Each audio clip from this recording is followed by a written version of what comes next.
ഞങ്ങളൊരു ഫാക്ടറിയാണ്. ഞങ്ങളുടെ ഈ ഫാക്ടറിയിൽ നിന്ന് ഇനി പല ഉൽപ്പന്നങ്ങളും പുറത്തേക്കും. അതെന്ന് വെച്ചാൽ ഒരു നായകൻ അല്ലെ സംവിധായകൻ അല്ലെങ്കിൽ നായിക അങ്ങനെ ഒരു വ്യത്യാസമില്ല. സത്യം പറഞ്ഞാൽ ഈ ഞാൻ ഇവരെ ഇന്നേ വരെ ഇങ്ങനെ ചേർത്ത് പിടിച്ച് നിർത്തിയിട്ടില്ല. ഇതൊരു സിനിമയുടെ ഈ റിലീസിങ്ങിനോടനുബന്ധിച്ച് ഈ ഫസ്റ്റ് ഡേയിൽ എൻ്റെ സ്നേഹം ഞാൻ ഇവർക്ക് ഭാഗത്ത് നൽകുകയാണ്. അപ്പോൾ നായികയുടെ ഫാമിലി സിനിമ കാണാൻ വന്നിട്ടുണ്ടോ? ഇല്ല, ഹസ്ബൻഡ് സൗദി അറേബ്യയിലാണ്. മോള്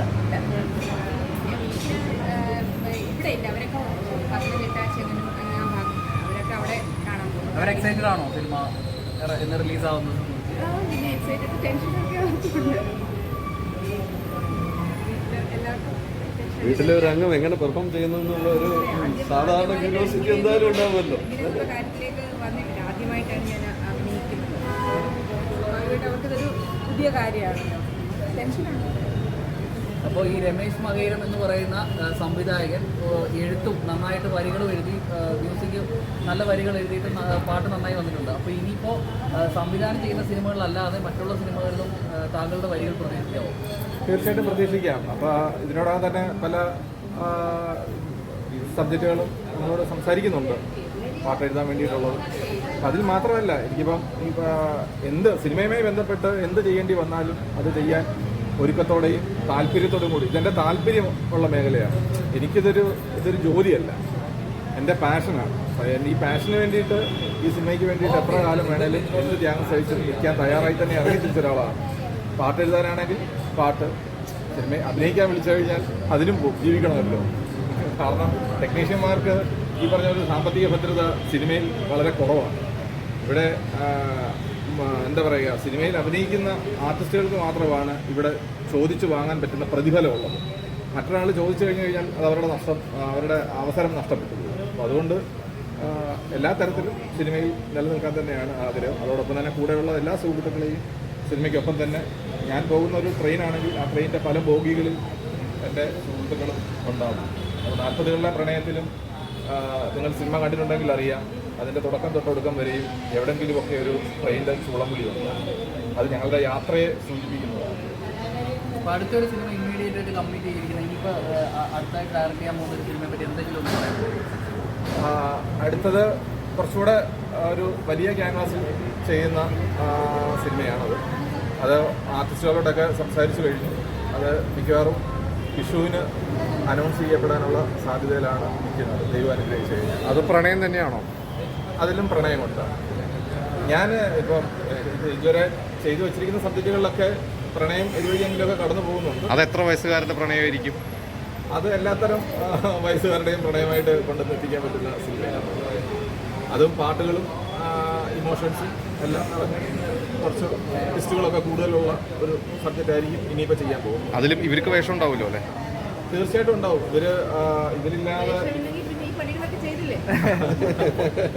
ഇവരെ എന്തായാലും എന്നോടൊപ്പമുള്ള യാത്രയിൽ ഇവരെനിക്ക് ആവശ്യമാണ് എങ്കിൽ ഞാൻ തീർച്ചയായിട്ടും ഇവരും എൻ്റെ കൂടെ ഉണ്ടാവും.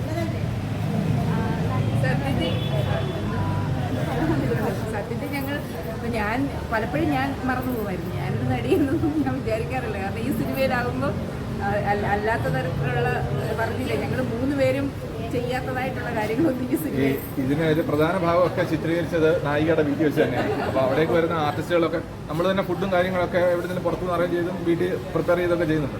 അപ്പോൾ ഷോട്ടിന് തൊട്ട് മുമ്പ് ചമ്മന്തി അരയ്ക്കാൻ പോയ വരെ ചരിത്രമുണ്ട്. അപ്പോൾ അവിടെ നായിക എന്നുള്ളൊരു വിഷയം മാറ്റി വെച്ചിട്ട് അവിടെ വീട്ടുകാരിയായിട്ട് ചമ്മന്തി കൊണ്ടുപോകാമെന്ന് പറഞ്ഞപ്പോൾ ചമ്മന്തി അരച്ചുകൊണ്ട് കൊടുത്ത്. കാരണം നമ്മളിവിടെ ഷോട്ട് ഫ്രെയിം വെച്ചിട്ട് റെഡി ആയിട്ടിരിക്കുകയാണ്.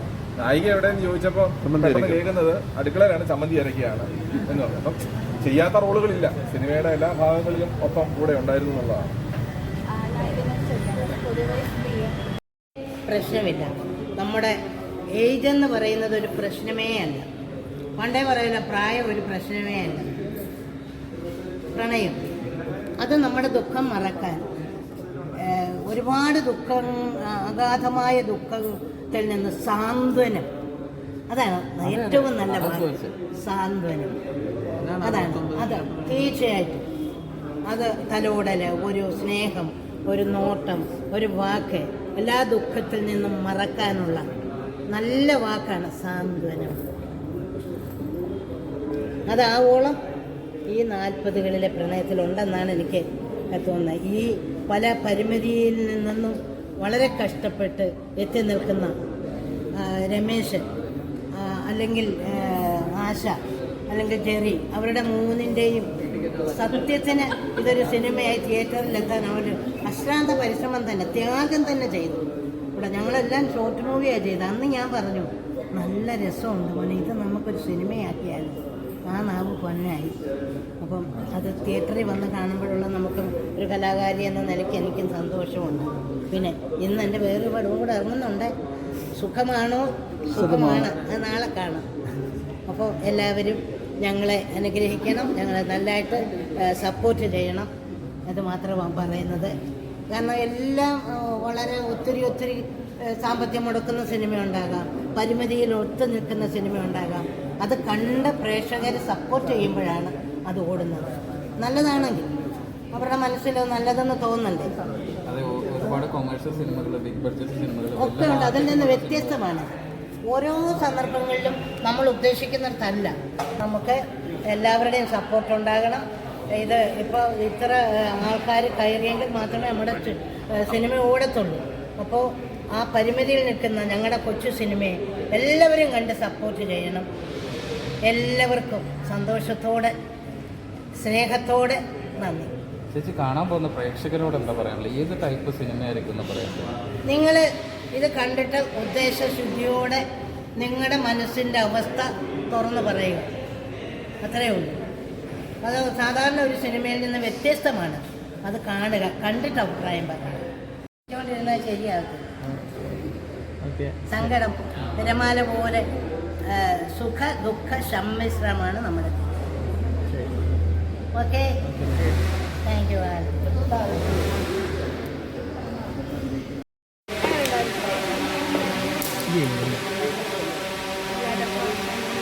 എല്ലാവരും പെർഫോമൻസ് ഒക്കെ എങ്ങനെയുണ്ടായിരുന്നു? പെർഫോമൻസിനേക്കാൾ എല്ലാവരും ഒക്കെ ആയിരുന്നു. പിന്നെ പാട്ടുകളൊക്കെ എനിക്ക് ഇഷ്ടപ്പെട്ടു, സിനിമകളൊക്കെ ഇഷ്ടപ്പെട്ടു. തിരക്കില്ല. സ്റ്റോറി വൈസ് ഞാൻ കുറച്ച് കഴിഞ്ഞിട്ടാണ് വന്നത്. അപ്പോൾ എനിക്ക് കറക്റ്റായിട്ടൊരു ലാസ്റ്റ് ടൈപ്പൊക്കെ മനസ്സിലായി. ഒരു ആർട്ട് മൂവി ടൈപ്പായിട്ടാണ് എനിക്ക് ഫീൽ ചെയ്തത്. നൈസ്.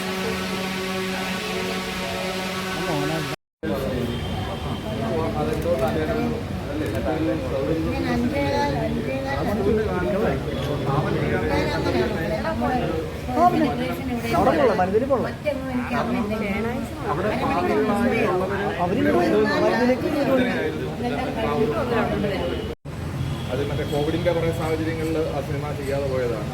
വീണ്ടും അതും അതിനോടൊപ്പം തന്നെ മറ്റൊരു സബ്ജക്റ്റൂടെ റീസ്റ്റാർട്ട് ചെയ്യാനുള്ളൊരു പരിപാടിയിലാണ് ഇരിക്കുന്നത്. 40കളിലെ പ്രണയം ഈ പറഞ്ഞ പോലെ ഒരു പ്ലാൻഡ് അല്ലായിരുന്നു, സംഭവിച്ചു പോയതാണ്. സംഭവിച്ചു പോയ സിനിമയാണ് 40കളിലെ പ്രണയം. ഇതിനു വേണ്ടിയിട്ട് വലിയ മുന്നൊരുക്കങ്ങളൊന്നും ചെയ്തില്ല, ചെയ്യാൻ തീരുമാനിച്ചു, ഇറങ്ങി, ചെയ്തു തുടങ്ങി. അങ്ങനെയാണ് 40കളിലെ പ്രണയം സംഭവിച്ചത്. അതുപോലെ തന്നെ വേറൊരു കാര്യങ്ങളായി സാറ് ഇതിനു മുമ്പ് സംസാരിച്ചു എന്ന് പറയുന്നത് നായകനും നായികയും ഒരുമിച്ച് പഠിച്ചവരാണെന്ന് പറയുന്നത്. അതെ. അപ്പോൾ അതിൻ്റെ ഒരു റിയലിസ്റ്റിക് ആയിട്ട് സാറ് ഇതിനു മുമ്പ് ഇവരെ രണ്ടുപേരും പരിചയമുണ്ടോ, അതോ ഈ സിനിമയിലേക്ക് വന്നതിന് ശേഷമാണോ? എനിക്കല്ല, ഇവരുടെ പരിചയമാണ്, ഇവരോടൊപ്പമുള്ള പരിചയമാണ് ഞാൻ ഈ സിനിമയിലേക്ക് ഇവരെ തന്നെ കാസ്റ്റ് ചെയ്യാൻ തീരുമാനിച്ചത്. അങ്ങനെയാണ്. കാരണം എനിക്ക് ഈ 40കളിലെ പ്രണയത്തിലെ നായകനെയും നായികയും ഞാൻ ഇവരെ ആശയും ചെറിയ വെച്ച് ആലോചിച്ച് നോക്കുമ്പോൾ എനിക്കിതിനപ്പുറം വേറൊരാളെ കാസ്റ്റ് ചെയ്യാനില്ല.